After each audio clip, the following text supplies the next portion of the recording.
আমরা ধীরে ধীরে দীঘার দিকে এগিয়ে চলেছি, কিন্তু আকাশের অবস্থাটা খালি একবার দেখুন। এই লাইভ রোডের ভিউ আপনাদেরকে আমরা দেখাচ্ছি।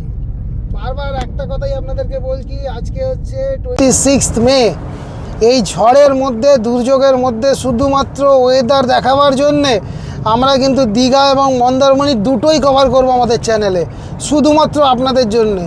কিন্তু একটাই দুঃখের বিষয়, আপনারা না চ্যানেলটাকে সাবস্ক্রাইব করছেন, না লাইক করছেন, না কমেন্ট করছেন, না শেয়ার করছেন, কোনোটাই করছেন না। কিন্তু তা সত্ত্বেও আমরা কিন্তু কন্টিনিউ ভিডিও দিয়ে যাচ্ছি এবং এক্সক্লুসিভ কিছু রিপোর্ট, তাও আমাদের একটা নিউজ চ্যানেল কিন্তু নয়, তাও কিন্তু আমরা এই রিপোর্টটা দেখাচ্ছি। দেখুন আকাশের অবস্থাটা দেখতে থাকুন, কী অবস্থা হচ্ছে। জানি না আমরা কোন বিপদের মুখে পড়বো, কী হবে, সব কিছুই আপনারা দেখতে পাবেন।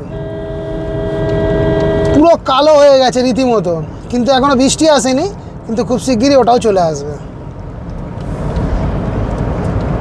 খালি ওয়াচ করতে থাকুন কী অবস্থার মধ্যে যাচ্ছি আমরা। বন্ধু, বসে থেকো না ঘরে, বেরিয়ে পড়ো ঝড়ে। আবারও বলছি, বসে থেকো না ঘরে, বেরিয়ে পড়ো ঝড়ে। আমরা আজকে ঝড় দেখতে বেরিয়েছি। আমরা আপনাদের দেখাবো আকাশের অবস্থাটা কেমন আছে। ওইদিকে আপনারা একটু ক্যামেরা ওইদিকে চলে যাবেন। আরো সাংঘাতিক হচ্ছে, আরো আস্তে আস্তে আমাদের আকাশের পরিস্থিতি খুব সাংঘাতিক ধরনের হয়ে গেছে, কালো গুমোট হয়ে রয়েছে। তো আমি সবাইকে রিকোয়েস্ট করব, এই যে মজা, এই মজা যদি আপনারা অনুভব করতে চান তো ঘরে থাকলে হবে না বন্ধু, বেরিয়ে পড়তে হবে। ওই জন্য আমি বলেছি, বসে থেকো না ঘরে, বেরিয়ে পড়ো ঝড়ে।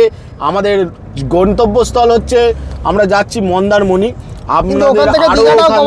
কিন্তু সবটাই ওয়েদারের উপর ডিপেন্ড করছে, যে ওয়েদারটা কতটা কি হচ্ছে না হচ্ছে কিচ্ছু বুঝতে পারছি না।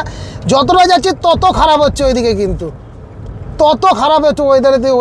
আমরা ক্যামেরা ওইদিকে একটু দেখিয়ে দেবো যে কালো আকাশের কি অবস্থা। আপনারা দেখুন, সেই ভয়ঙ্কর পরিস্থিতির মধ্যে দিয়ে আমরা যাচ্ছি। কালকে 25 তারিখ ছিল, মেদিনীপুরে ভোট ছিল কালকে, কিন্তু আজকে রাস্তা পুরো ফাঁকা। এতটা রাস্তা ফাঁকা আমি কোনোদিন পাইনি। এই রাস্তার মধ্যে যে এইভাবে আমরা 1.5 ঘন্টার মধ্যে করে দীঘার দিকে চলে এসেছি, কীভাবে এলাম বুঝতে পারছি না। রাস্তা পুরো ফাঁকা, প্রায় আমরা 110 কিলোমিটার কভার করে নিয়েছি। পরবর্তী আরো আপডেট আপনাদের দেব। আপনারা সঙ্গে থাকুন, দেখতে থাকুন ঝড়ের তাণ্ডব। রুমাল, চলুন এগিয়ে যাই দীঘার দিকে। সাইডটা দেখো, অবস্থা দেখুন খালে কি অবস্থা। নদী পুরো ফুঁসছে, ওঠে ঝড় থর থর, কাঁপে শুধু বুক ধড়পড়। আমরা এখন যাচ্ছি, নেই কোনো নড়চড়। আমরা আস্তে আস্তে রাস্তার দিক থেকে এগিয়ে যাচ্ছি পুল বরাবর। এই পুল, এটা হচ্ছে নন্দকুমার পুল। নন্দকুমার পুল না, এটা হচ্ছে তারপরে মাতঙ্গিনী সেতু। আচ্ছা, মাতঙ্গিনী সেতু আপনারা দেখতে পারেন। মাতঙ্গিনী হাজরা, যিনি ভারতবর্ষের ইতিহাসে আন্দোলন করেছিলেন, স্বাধীনতা আন্দোলন, স্বাধীনতা সংগ্রামী, ওনাকে সশ্রদ্ধ প্রণাম জানাই। আজকে ওনার নামে একটা ব্রিজ আছে, সেই ব্রিজের ওপর দিয়ে আমরা যাচ্ছি। না কিচ্ছু হবে না স্যার। এবার আমরা আকাশের ওয়েদারটা আপনাদের দেখাচ্ছি, আপনারা দেখতে থাকুন কিরকম আকাশের ওয়েদার। এটা কোনো চ্যানেল, কোনো প্রেস আপনাদের দেখাতে পারবে না, যেভাবে আমরা আপনাদের কাছে তুলে ধরছি। ফ্রন্টটা দেখা, ঝড়টা আসছে, পুরো হাওয়া দিচ্ছে, ফ্রন্ট পোর্শনটা দেখা দেখুন কি অবস্থা।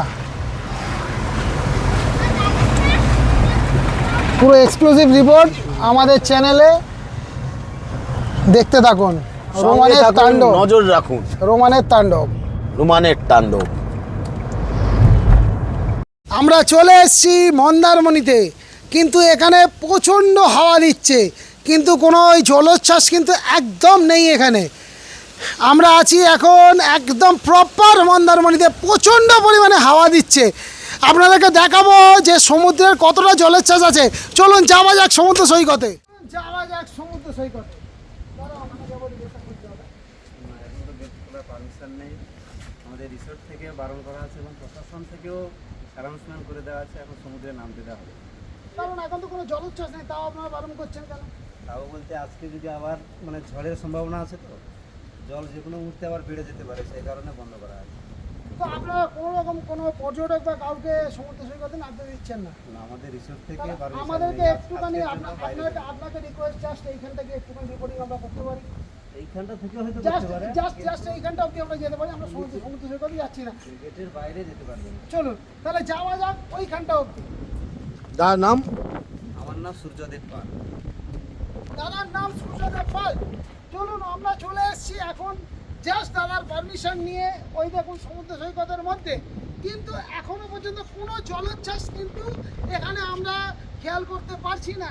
কোনো রকম কোনো জলোচ্ছ্বাস বলবো জাস্ট ওখানটা জলোচ্ছ্বাসটা দেখাবার জন্যে কোনো রকম জলোচ্ছ্বাস আছে কি না? না, নেই। কোনো রকম জলোচ্ছ্বাস নেই, বিন্দু মাত্র আমরা জলোচ্ছ্বাস কিন্তু দেখতে পাচ্ছি না। চলুন দেখা করা যাক নেক্সট ব্লগে। এখনকার মতো গুড বাই।